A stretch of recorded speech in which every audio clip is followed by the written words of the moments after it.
अगले साल यानी 2024 में भारत का सबसे बड़ा चुनाव होने वाला है। जी हाँ, ये चुनाव देश का अगला प्रधानमंत्री तय करेगा। अब तक माना जा रहा था कि नरेंद्र मोदी बिना किसी परेशानी और टकराव के तीसरी बार देश के प्रधानमंत्री बनने जा रहे हैं। लेकिन कर्नाटक चुनाव में बीजेपी की हार के बाद अब लोग सोच रहे हैं कि क्या प्रधानमंत्री मोदी को हराया जा सकता है।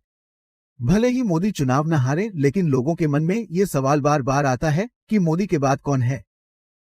तो आइए आज के वीडियो में आपको बताते हैं कि मोदी के बाद उनकी पार्टी बीजेपी से कौन प्रधानमंत्री पद की दावेदारी कर सकता है और इसके अलावा विपक्ष के कौन से चेहरे हैं जो आने वाले समय में नरेंद्र मोदी के बाद प्रधानमंत्री पद की दावेदारी कर सकते हैं। तो चलिए सबसे पहले बात करते हैं उनकी पार्टी बीजेपी के दावे के बारे में। दोस्तों, इस लिस्ट में सबसे बड़ा नाम है नितिन गडकरी का। भारत के वर्तमान सड़क एवं परिवहन मंत्री राष्ट्रीय स्वयंसेवक संघ के गृहनगर नागपुर से हैं। नितिन गडकरी बड़े दावेदार माने जा रहे हैं। इसकी बड़ी वजह यह है कि वह शुरू से ही आरएसएस से जुड़े हुए माने जाते हैं। 1995 से 1999 तक वह महाराष्ट्र के पीडब्ल्यूडी मंत्री रहे। 1999 में आई अटल बिहारी वाजपेयी सरकार में उन्हें सड़क एवं परिवहन मंत्री का कार्यभार भी सौंपा गया। नितिन गडकरी ने भारत में सबसे लंबे समय तक सड़क एवं परिवहन मंत्री रहने का रिकॉर्ड बनाया है। वह 9 वर्षों से इस मंत्रालय का प्रबंधन कर रहे हैं। अपने कार्यकाल के दौरान नितिन गडकरी ने बहुत सारी सड़कें और एक्सप्रेसवे बनाए हैं, जिसके चलते विपक्षी नेताओं ने भी उनकी तारीफ की है। देश के गृह मंत्री अमित शाह इस सूची में सबसे शक्तिशाली नामों में से एक हैं, क्योंकि अमित शाह को गुजरात में नरेंद्र मोदी का दाहिना हाथ भी माना जाता था। अमित शाह ने 2002 से 2012 तक नरेंद्र मोदी के नेतृत्व वाली गुजरात सरकार में कई मंत्री पद भी संभाले हैं। जी हां, उन्हें पीएम मोदी के रणनीतिकार और मेहनती सेनापति के तौर पर भी देखा जाता है। गुजरात से होने के बावजूद 2014 के चुनाव में उन्हें उत्तर प्रदेश जैसे बड़े और महत्वपूर्ण राज्य का प्रभारी बनाया गया, जिसमें उनके नेतृत्व में बीजेपी ने 80 लोकसभा सीटों में से 73 सीटों पर कब्जा कर लिया, जिसके बाद वह बीजेपी के अध्यक्ष पद पर भी रहे। 2019 के लोकसभा चुनाव में गुजरात की गांधीनगर सीट से रिकॉर्ड 5-5 लाख वोटों से जीत दर्ज की थी।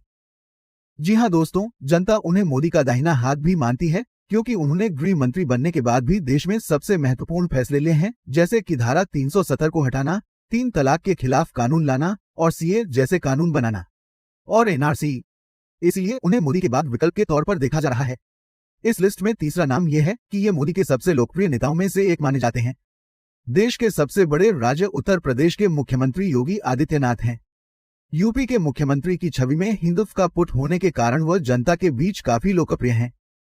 इसके अलावा उत्तर प्रदेश जैसे बड़े राज्य की कानून व्यवस्था को संभालने के लिए भी योगी आदित्यनाथ की चर्चा पूरे देश में है। माफिया के खिलाफ कार्रवाई करने के उनके तरीके की जनता भी सराहना करती है। उन्हें आरएसएस के सबसे लोकप्रिय नेताओं में से एक भी माना जाता है। योगी आदित्यनाथ के बाद इस सूची में जिन नेताओं की चर्चा है, उन्हें भी योगी आदित्यनाथ जितना ही आक्रामक माना जाता है। यहां तक कि असम के मुख्यमंत्री हिमंत बिस्वा शर्मा को भी आने वाले समय में देश के सबसे महत्वपूर्ण नेताओं में से एक माना जा रहा है। हिमंत बिस्वा शर्मा की राजनीति की तुलना 2002 के बाद नरेंद्र मोदी की राजनीति से की जा रही है। जिस तरह से वह कांग्रेस पर हमला करते हैं और आलोचना करते हैं, वह लोगों को 2002 के मुख्यमंत्री नरेंद्र मोदी की याद दिलाते हैं, और शायद उसके पक्ष में कुछ ऐसा है जो उस देश में अभी तक नहीं हुआ है, और वो ये कि भारत के इतिहास में उत्तर पूर्व से कोई प्रधानमंत्री नहीं हुआ है। तो दोस्तों, ये वो नाम हैं जो प्रधानमंत्री मोदी की पार्टी से हैं। अब बात करते हैं उन नामों की जो विपक्ष से हैं और मोदी के बाद प्रधानमंत्री बनने का दावा कर सकते हैं। तो आइए आपको बताते हैं कि इस रेस में विपक्ष की ओर से कौन है मजबूत उम्मीदवार। अगर विपक्षी पार्टियों की बात करें तो इस लिस्ट में सबसे पहला नाम राहुल गांधी का है। कर्नाटक में कांग्रेस की जीत के बाद राहुल गांधी के हौसले बुलंद हैं। उनकी पार्टी का दावा है कि भारत में जोड़ो यात्रा के बाद राहुल गांधी की छवि में बड़ा बदलाव आया है। इसके साथ ही कई राजनीतिक विशेषज्ञों का मानना है कि अगर अब पीएम मोदी को कोई हरा सकता है तो वह कांग्रेस पार्टी है। कांग्रेस देश में कैसी पार्टी है मित्रों, जो कम से कम 200 सीटों पर बीजेपी को सीधे हरा सकती है। पार्टी की राजस्थान, छत्तीसगढ़, हिमाचल और कर्नाटक में सरकार है।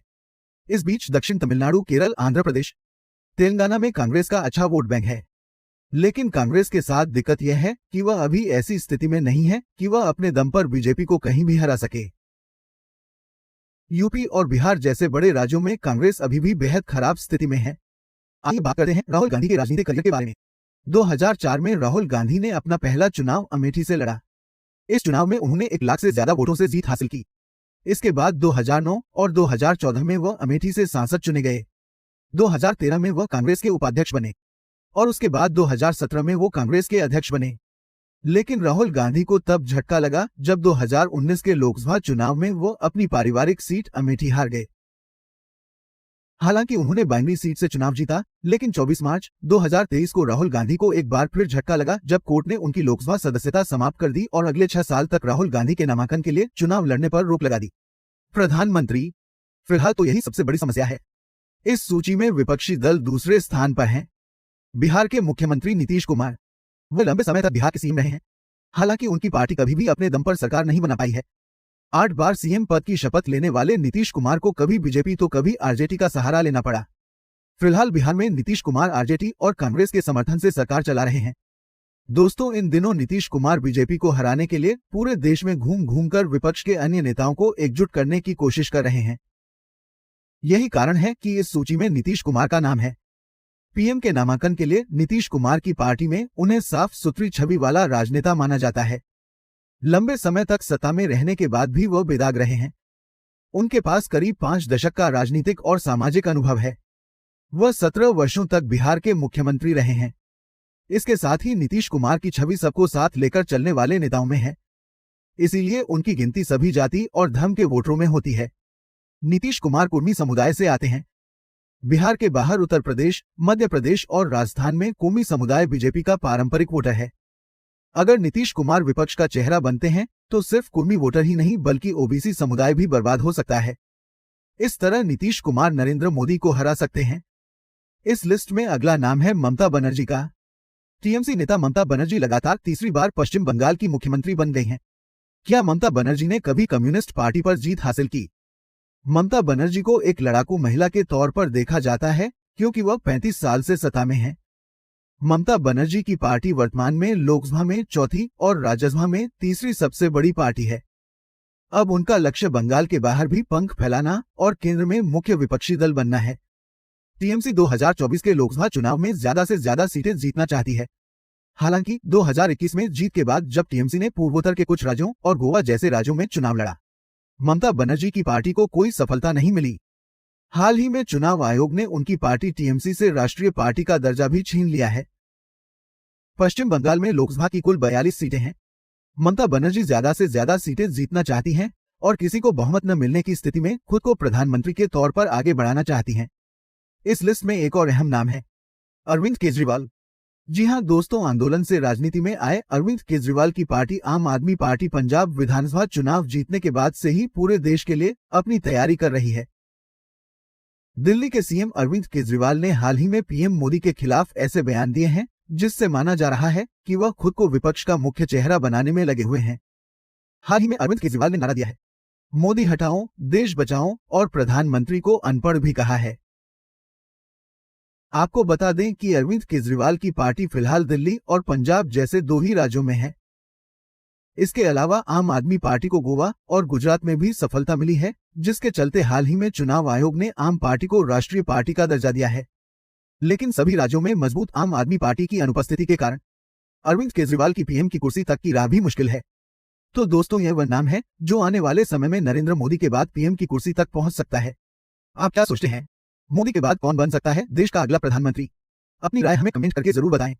अगर आपको हमारा वीडियो पसंद आया तो इसे लाइक करें और हमारे चैनल को सब्सक्राइब जरूर करें।